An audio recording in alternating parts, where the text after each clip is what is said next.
What is the mission that you're on? ಧ್ಯೇಯ ಏನಿಲ್ಲ, ನನ್ನ ಅನುಭವನ ವರ್ಗಾಯಿಸೋಕೆ ನೋಡ್ತಿದ್ದೀನಿ.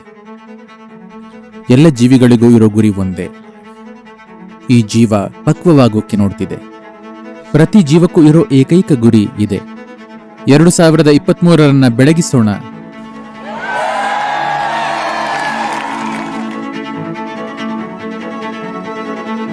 ಪ್ರಾಣ ಪ್ರತಿಷ್ಠೆ ಅಂದ್ರೆ ದೈವಿಕ ಅಂತ ಕರೆಯಲ್ಪಡೋ ಶಕ್ತಿನ ಹಿಡಿದಿಡೋದು. ಅದು ಜನರ ಗಮನವನ್ನ ಸೆಳೆದು ಜೀವನದ ವರ್ಧನೆ ಮತ್ತು ಸಶಕ್ತೀಕರಣಕ್ಕೆ ಒಂದು ಸಾಧ್ಯತೆಯನ್ನು ನಿರ್ಮಿಸುತ್ತೆ. ಮೂರನೇ ಕಣ್ಣನ್ನ ದೊಡ್ಡ ಮಟ್ಟದಲ್ಲಿ ಸಶಕ್ತವಾಗಿಸಿದೀವಿ. ಅವಳು ಮುಕ್ತಿಯೆಡೆಗೆ ಹೆಚ್ಚು ಸೆಳೀತಾಳೆ.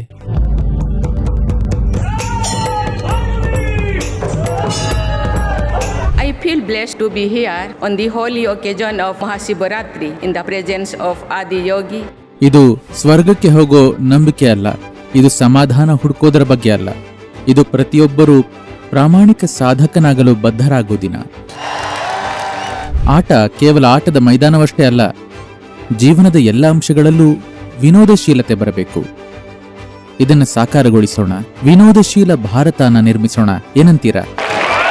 I'm glad to know that the event has become an effective tool for social transformation. Renowned yogi Sadhguru, the founder of the Save Soil movement, spoke at COP28. ಪ್ರಜಾಪ್ರಭುತ್ವದ ಮೂಲತತ್ವ ಇದು. 60% ಮತದಾರರು ಮಣ್ಣಿನ ಬಗ್ಗೆ ಕಳವಳ ಉಂಟಾಗ್ತಿದೆ. ನಮ್ಮ ಮಕ್ಕಳ ಕಥೆ ಏನು? ಅವ್ರಿಗೇನು ಮಾಡ್ತೀರಿ? ನೀವು ಕ್ರಮ ಕೈಗೊಳ್ಳದಿದ್ರೆ ಮತ ಹಾಕಲ್ಲ ಅಂದ್ರೆ ಇದು ಚುನಾವಣಾ ವಿಷಯವಾಗುತ್ತೆ. ಆಗ ಕಾರ್ಯಗೈಲೇಬೇಕು. Thank you for your leadership. He has the magic. ಸಂಭ್ರಮ ಆಗಿದೆ. ಮಣ್ಣಿನ ಕಡೆ ಎಲ್ಲರ ಗಮನ ಬಂದಿದೆ. ನಮಗೆ ಅದೇ ಸಂಭ್ರಮ. पहला मैसेज सद्गुरु जी का. ಮನ್ ಕಿ ಬಾತ್ನಲ್ಲಿ ಮಾನಸಿಕ ಸ್ವಾಸ್ಥ್ಯದ ಬಗ್ಗೆ ಮಾತಾಡ್ತಿರೋದು ನನ್ನ ಸೌಭಾಗ್ಯ.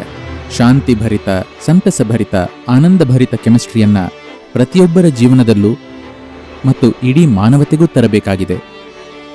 ಇದನ್ನ ಸಾಕಾರಗೊಳಿಸೋಣ.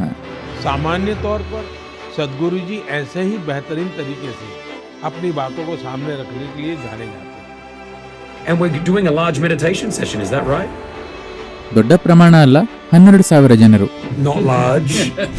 ಉರುಳಿ ಹೋಗ್ತಿರೋದು ಸಮಯ ಅಲ್ಲ, ಉರುಳಿ ಹೋಗ್ತಿರೋದು ಜೀವನ. ಈ ಕ್ಷಣ ನಿಮ್ಮೊಂದಿಗಿರುವಾಗ ಪೂರ್ತಿಯಾಗಿ ಇಲ್ಲೇ ಇರ್ತೀನಿ. ಸದ್ಯ ನೀವು ನನಗೆ ಅತ್ಯಂತ ಮುಖ್ಯ ವ್ಯಕ್ತಿ. ನಾನು ಜೀವಿಸೋದೇ ಹಾಗೆ. ಎಲ್ಲೇ ಇದ್ರೂ ನಾನೇನಾಗಿದ್ದೀನೋ ಅದರ ಹೊರಹೊಮ್ಮುವಿಕೆಯಾಗಿರ್ತೀನಿ. ಶಾಂಭವಿ ಅಂದ್ರೆ ಅದು ಸಂಧ್ಯಾಸ್ಥಾನ.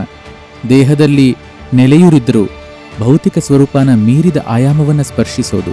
The meditation was phenomenal. To be with Sadhguru is always a great inner event.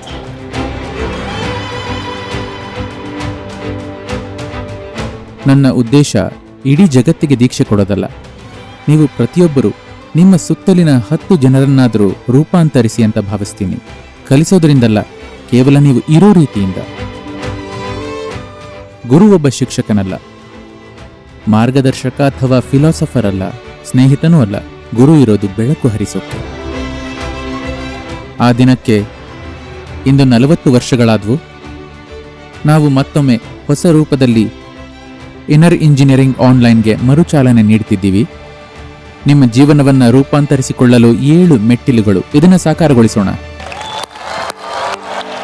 ಸಂಯಮದಲ್ಲಿ ಇರೋ ಅತ್ಯಂತ ಮಹತ್ವವಾದ ಅಂಶ ಅಂದರೆ ಧ್ಯಾನವನ್ನ ಒಂದು ಅಭ್ಯಾಸವಾಗಿ ನೋಡೋ, ಅನುಭವಿಸೋ ಬದಲು ಧ್ಯಾನ ನಿಮ್ಮ ಜೀವನದ ಒಂದು ಗುಣವಾಗೋದರೆಡೆ ಸಾಗುತ್ತೀರಿ.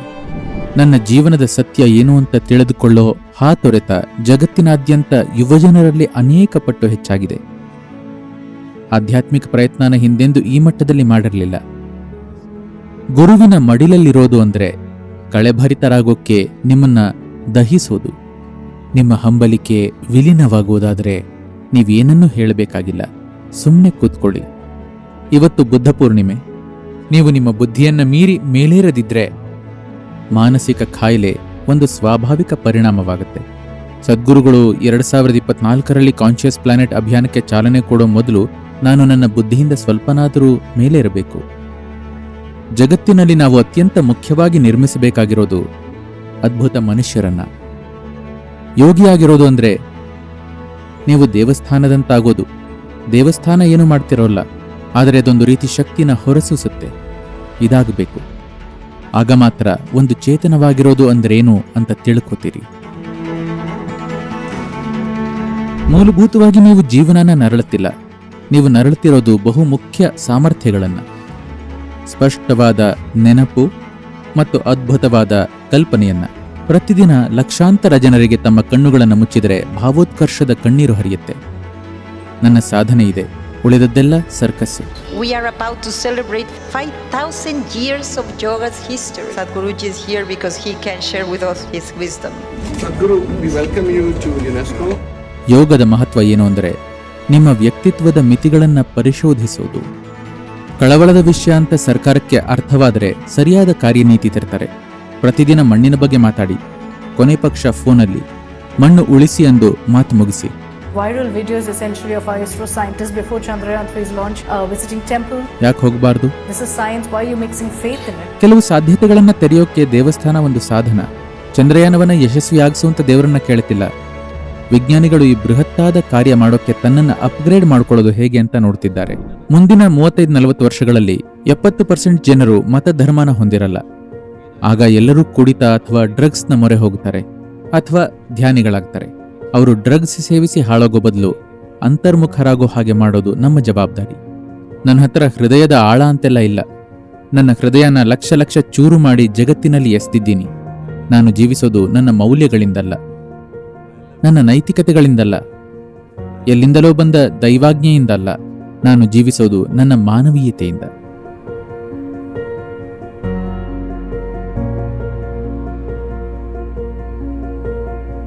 ವಾಣಿಜ್ಯೋದ್ಯಮ ಅಂದ್ರೆ ನಿಮ್ಮನ್ನ ಪೂರ್ತಿಯಾಗಿ ಸವೆಸೋದು. ನೀವು ನೋಡ್ತಿರೋದು ಕಮ್ಮಿ ಮಾಡೋದರ ಬಗ್ಗೆ ಅಲ್ಲ, ಹೆಚ್ಚು ಮಾಡೋದರ ಬಗ್ಗೆ. ವಾಣಿಜ್ಯೋದ್ಯಮ ಬರೀ ಜೀವನೋಪಾಯಕ್ಕೆ ಮಾಡೋ ಇನ್ನೊಂದು ಕೆಲಸ ಅಲ್ಲ, ಅದು ಜೀವನವನ್ನ ನಿರ್ಮಿಸೋ ಒಂದು ಮಾರ್ಗ. ಇದು ನಿಮಗಿರೋ ಆಯ್ಕೆ, ಬರೀ ಜೀವನೋಪಾಯ ಮಾಡ್ಕೋತಿರೋ ಅಥವಾ ಇದರಿಂದ ಜೀವನ ಮಾಡ್ಕೋತಿರೋ ಅಂತ. ನಿಮ್ಮ ಉದ್ಯಮ ಎಷ್ಟು ದೊಡ್ಡದಾಗುತ್ತೆ ಅನ್ನೋದು ಮುಖ್ಯ ಅಲ್ಲ, ನಿಮ್ಮ ಅನುಭವ ಎಷ್ಟು ಪೂರ್ಣವಾಗಿದೆ ಅನ್ನೋದು ಮುಖ್ಯ. ಮುಖ್ಯವಾದ ಸಂಗತಿ ಅಂದರೆ ನೀವು ಪೂರ್ತಿಯಾಗಿ ನಿಶ್ಚಲವಾಗಿ ನಿಶ್ಶಬ್ದವಾಗಿ ಇರಬಹುದಾದ ಸ್ಥಳ ಮತ್ತು ಸಮಯನ ನಿರ್ಮಿಸೋದು. ನಿಶ್ಶಬ್ದತೆಯ ಮಡಿಲಲ್ಲೇ ಎಲ್ಲ ಶಬ್ದಗಳು ಹುಟ್ಟೋಕೆ ಸಾಧ್ಯ. ಭಕ್ತಿಯ ನದಿಯೇ ಇಲ್ಲಿ ಹರಿತಿರೋದನ್ನ ನೋಡೋಕೆ ಅದ್ಭುತ ಅನ್ನಿಸ್ತಿದೆ. ಅವರಿಗೆ 85, ಇನ್ನೂ ಅಭ್ಯಾಸ ಮಾಡ್ತಾರೆ. ನೋಡಿ ಅವರ ಸಮರ್ಪಣೆನ. ಇಷ್ಟೆಲ್ಲ ಪ್ರೀತಿ ಬಾಯಿಲಿ. जिसने जिंदगी के रास्ते पर रोशनी छिड़की. वाह वाह वाह. Sounds of Sanity, Discovering Inner Peace, a conversation between Black and Sadhguru. ಪ್ರೀತಿ ನೀವು ಮಾಡೋದಲ್ಲ, ಅದು ನೀವೇ ಆಗುವಂಥದ್ದು. ರಾಫೆಲ್ರನ್ನ ಭೇಟಿಯಾದ್ದು ಅದ್ಭುತ. ನೀವು 4 ಚಕ್ರದಲ್ಲಿದ್ದೀರಿ, ಈ ವಯಸ್ಸಿನಲ್ಲೂ 2 ಚಕ್ರದ ಮೇಲಿದ್ದೀನಿ. ನಿಮ್ಮನ್ನ ಸಾಧ್ಯವಾದಷ್ಟು ಉತ್ತಮವಾಗಿಟ್ಕೊಳ್ಳೋದು ನಿಮ್ಮ ಮೂಲಭೂತ ಜವಾಬ್ದಾರಿ. ಯಾಕೆ ಅಂದ್ರೆ ನೀವು ಅತ್ಯುತ್ತಮವಾದ್ದನ್ನ ಮಾಡ್ತಿರೋ ಇಲ್ವೋ ಅನ್ನೋದು ಯಾರೋ ಬದುಕ್ತಾರೋ ಇಲ್ವೋ ಅನ್ನೋದರ ಮೇಲಿರಬಹುದು. ಇದು ಮಾತಲ್ಲಿ ಹೇಳೋ ಉತ್ತರ ಅಲ್ಲ, ನಾನದನ್ನ ಪ್ರಸರಿಸಬಹುದು.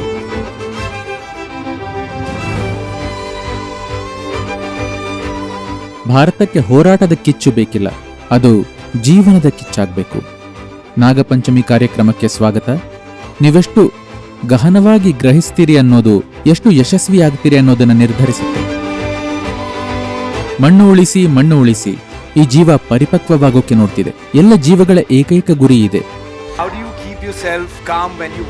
ಅದಕ್ಕೆ ಒಂದೇ ನಿಯಮ, ಯಾವುದಕ್ಕೂ ಢಿಕ್ಕಿ ಹೊಡಿಬೇಡಿ. ಜೀವನದ ವಿಷಯದಲ್ಲೂ ಅಷ್ಟೇ. ಇವತ್ತು ಒಳ್ಳೆ ರಾಗಿ ದೋಸೆ ಮಾಡಿದೆ, ನೀವು ತಿಂದು ನೋಡಬೇಕು. ಯಾವುದಕ್ಕೂ ಅಂಟ್ಕೋಬೇಕಾಗಿಲ್ಲ, ಅಂಟ್ಕೊಳ್ಳಿಲ್ಲ ಅಂದ್ರೆ ಸಂತೋಷವಾಗಿರ್ತೀರಿ. He's very grateful to you for this opportunity. ಇಲ್ಲಿ ಈಗ ನಾನೇ ಬ್ರೈಲ್. ನಾವೀಗ ರೈತ ಉತ್ಪಾದಕ ಸಂಘವನ್ನ ಕಟ್ತಾ ಇದ್ದೀವಿ. ಸದ್ಯ 24 ಸಂಘಗಳಿವೆ ಮತ್ತು ಅದ್ಭುತವಾಗಿ ಕೆಲಸ ಮಾಡ್ತಿವೆ. ಅವರ ಜೀವನ, ಕುಟುಂಬ, ಬದುಕು ಗಣನೀಯವಾಗಿ ಬದಲಾಗಿದೆ. ಯಾಕೆಂದ್ರೆ ಇದೊಂದು ಸಂಘಟಿತ ಪ್ರಯತ್ನವಾಗಿದೆ. ಈಶಾ ಯೋಗ ಕೇಂದ್ರದಲ್ಲಿ ನಾನು ಬರೆದ ಮೊದಲ ಕವಿತೆ, ಯಶಸ್ವಿ ನಾಯಕ ಅಂದ್ರೆ ಇಷ್ಟೇ. ನೀವು ನಾಳೆ ನೋಡೋದನ್ನ ಅವರು ಇವತ್ತೇ ನೋಡ್ತಾರೆ. ಭಾರತ ಪಾಕಿಸ್ತಾನದ ಗಡಿಲಿದ್ದೀವಿ. ವೀರ ಯೋಧರು ಅತ್ಯುತ್ತಮವಾಗಿ ಕೆಲಸ ಮಾಡ್ತಿದ್ದಾರೆ. ಬನಾರಸ್ಗೆ ಬಂದಿರೋದು ಸಂತೋಷವಾಗ್ತಿದೆ. ಮುಂದಿನ 2-3 ವರ್ಷಗಳಲ್ಲಿ ಮಣ್ಣಿನ ಪುನಶ್ಚೇತನಕ್ಕೆ ಇಲ್ಲಿ ಏನು ಮಾಡ್ತಿರೋ ಅದು ಇಡೀ ಜಗತ್ತಿಗೆ ಮಾದರಿಯಾಗಬಹುದು.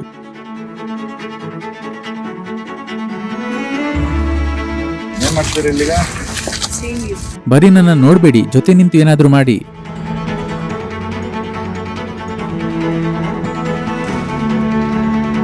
ಹಳೆಯ ಮಾದರಿಯ ಪ್ಲೇನನ್ನ ಚಲಾಯಿಸುತ್ತಿದ್ದೀನಿ. ನನ್ನ ಜೀವನದ ಮುಖ್ಯ ಸಂಗತಿ ನಿಮ್ಮ ಭವಿಷ್ಯನ ಹೇಳೋದಲ್ಲ, ಭವಿಷ್ಯನ ನೀವೇ ನಿರ್ಮಿಸಿಕೊಳ್ಳೋ ಹಾಗೆ ಸಶಕ್ತವಾಗಿಸೋದು. ಮುಂದಿನ ವರ್ಷ 2024ರಲ್ಲಿ ಕಾನ್ಷಿಯಸ್ ಪ್ಲಾನೆಟ್ ಅನ್ನೋ ಜಾಗತಿಕ ಅಭಿಯಾನಕ್ಕೆ ಚಾಲನೆ ನೀಡುತ್ತಿದ್ದೀವಿ. ಅದರಲ್ಲಿ ಭಾಗಿಯಾಗಿ